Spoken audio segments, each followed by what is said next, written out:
కడప. నా పేరు మల్లెం విజయభాస్కర్.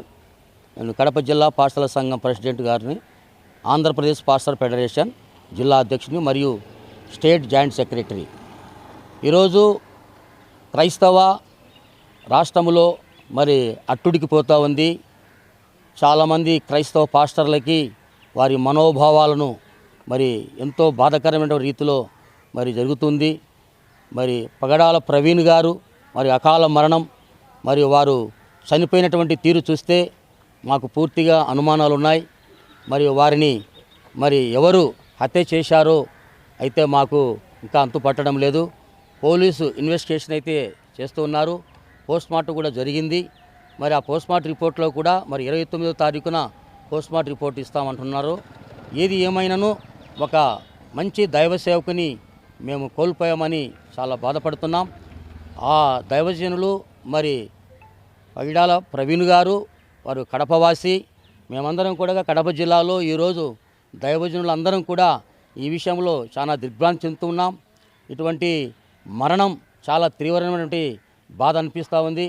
మరి క్రైస్తవులకు ఎప్పుడూ కూడా ఇటువంటి మరణం అనేది చూడలేదు. కానీ ఆయన చనిపోవడము మరి మా యొక్క హృదయాలను కలిచివేస్తుంది కనుక మేము ఒకటే కోరుతూ ఉన్నాం. ఈ యొక్క మృతి పైన అనుమానాలు ఉన్నాయి. మరి ప్రభుత్వము, గౌరవ ముఖ్యమంత్రి నారా చంద్రబాబు నాయుడు గారు, మరి అలాగే మరి ఈ యొక్క రాష్ట్ర డీజీపీ గారు, హోమ్ మినిస్టర్ అనిత గారు ఈ విషయంలో పూర్తి న్యాయ విచారణ జరిపి వారు ఎంతటి వారైనా ఆ దోషులను, ఎందుకంటే ఆయన మరి చాలా విషయాలలో కూడా మరి ప్రస్తావిస్తూ వచ్చాడు, నాకు ప్రాణ అపాయం ఉందని. మరి అది ప్రభుత్వం కూడా దృష్టి పెట్టాలి. అధికారులు, పోలీసు డిపార్ట్మెంట్ యంత్రాంగం అంతా కూడా పూర్తిగా న్యాయ విచారణ జరిపి మరి ఈ విషయంలో ఖచ్చితంగా దోషులు ఎవరో తేల్చాల్సిందిగా మేము కోరుతా ఉన్నాం. ముఖ్యంగా కుటుంబ సభ్యులకు మేము సంతాపాన్ని తెలియజేస్తున్నాం. కడప తరపున కడప దైవజనులు ఈరోజు మేమందరం కూడా ఈ యొక్క విషయాన్ని తెలుసుకొని వారి కుటుంబ సభ్యులకు మరి సంతాపాన్ని కూడా తెలియజేస్తున్నాం. కాబట్టి ఈ విషయంలో ప్రభుత్వం ఖచ్చితంగా పరిశీలించి న్యాయం చేయవలసిందిగా మేము కోరుతా ఉన్నాం. చార్లెస్ విజయ్ కుమార్, రాష్ట్రీయ క్రైస్తవ పరిషత్ కడప జిల్లా ప్రతినిధిగా మాట్లాడుతున్నాను. గత 2 దినాలుగా తెలుగు 2 రాష్ట్రాలలో ఆంధ్ర క్రైస్తవ సమాజంలో ఎంతో వేదనకరమైన, విషాదకరమైన వార్త చేత మరి ఎంతో డిస్టర్బ్ అయ్యాం. ఒక మంచి దైవజనుని క్రైస్తవ సమాజం పోగొట్టుకున్నది. మరి దైవజనుడు లేఖనానుసారముగా మరి సత్యాన్ని ప్రబోధించేటప్పుడు సరైన సమాధానం చెప్పక మరి ప్రశ్నిస్తే ఎంతటి దుర్మార్గానికైనా పాలు పొందుతారా, ఇది సమంజసమేనా అని మేము అడుగుతూ ఉన్నాం. మరి దైవజనుడు పాస్టర్ పగడాల ప్రవీణ్ గారు ఆ దుర్మరణము చూస్తే మాకు ఎన్నో అనుమానాలు ఉన్నాయి.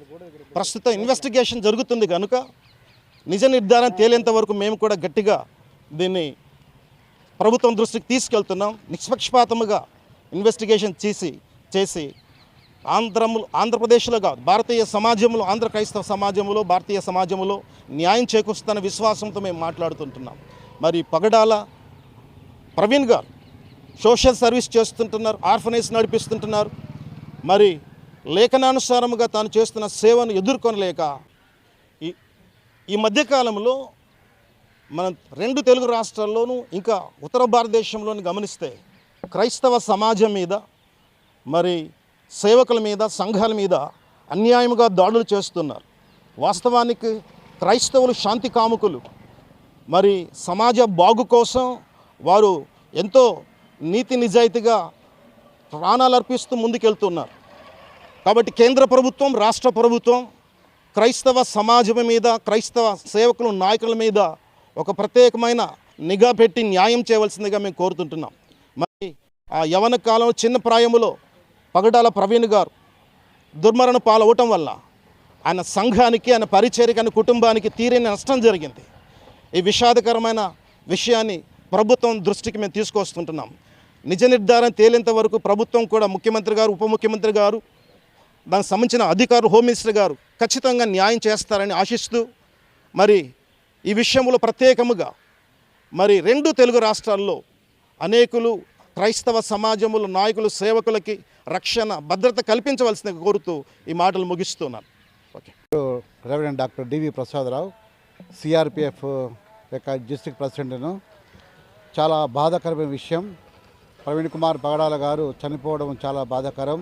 ఎందుకంటే నిజంగా అక్కడ మనము స్పాట్లో టీవీలో మన ఫుటేజ్ చూసినప్పుడు అక్కడ గమనించినప్పుడు ఇది హత్యలాగానే మాకు కనపడుతూ ఉంది. అనేక మంది దైవ సేవకులు కూడా ప్రస్తావించారు.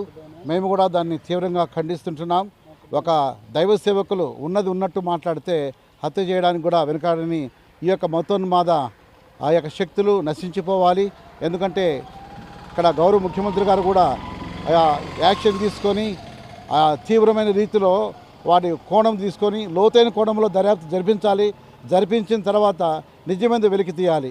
ఇంతవరకు కూడా నిజమైన స్పష్టత రాలేదు.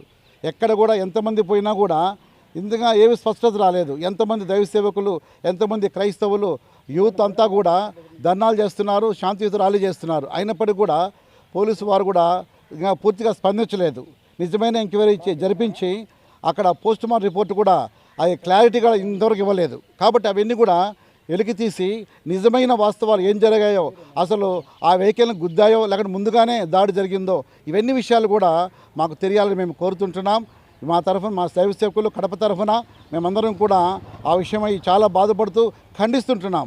ఒక దైవ సేవకునికి రక్షణ కల్పించాలని అడిగినప్పుడు ప్రభుత్వం కూడా ఏమాత్రం స్పందించకుండా ఉన్నప్పుడు ఆ యొక్క దైవ సేవకునికి రక్షణ కల్పించి ఉంటే అది జరిగేది కాదు కదా అని కూడా మేము అనుమానిస్తుంటున్నాం.